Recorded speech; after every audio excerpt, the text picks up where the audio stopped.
जमुरिया के नींघा इलाके में स्थित गुंजन पार्क के पास सब्जी की खेती कर रहे किसानों की खड़ी फसल को नष्ट किए जाने का आरोप सामने आया है। स्थानीय किसानों का आरोप है कि सरकारी जल परियोजना के तहत पाइपलाइन बिछाने के नाम पर उनकी गोभी की फसल को बर्बाद कर दिया गया, जिससे उन्हें भारी आर्थिक नुकसान उठाना पड़ा है।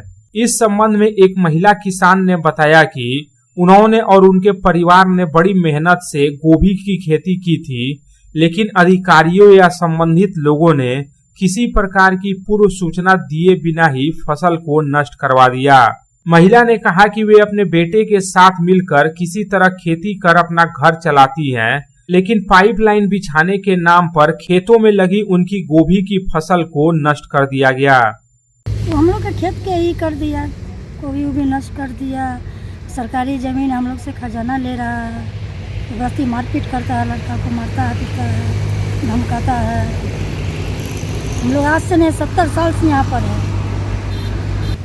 10,000 मतलब गोभी है, 10,000 गोभी हो, उसमें कितना होगा, 50,000 होगा कि होगा तो मालूम नहीं। तो बिक्री के बाद ही ना होगा बिक्रा। वही अमित लोग जो पाइपलाइन बैठा रहा, हाँ पाइपलाइन बैठा रहा, वो लोग किया है।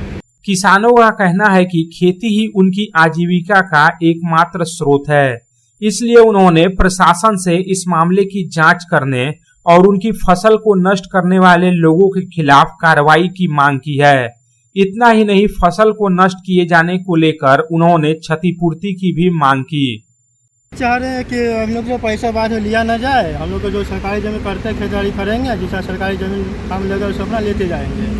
दूसरा को हम लोग यहाँ पर धमकी ना दे, बड़ा धमकी देते हैं कि मेरा जमीन है, कागज पत्र है, कुछ कागज पत्र निकालते नहीं है।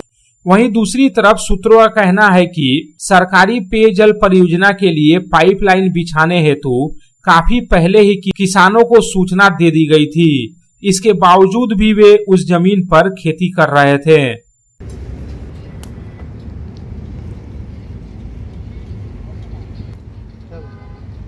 संतोष मंडल की report, public times.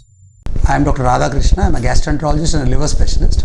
So I do visit Durgapur once a month. I stay here for 2 days.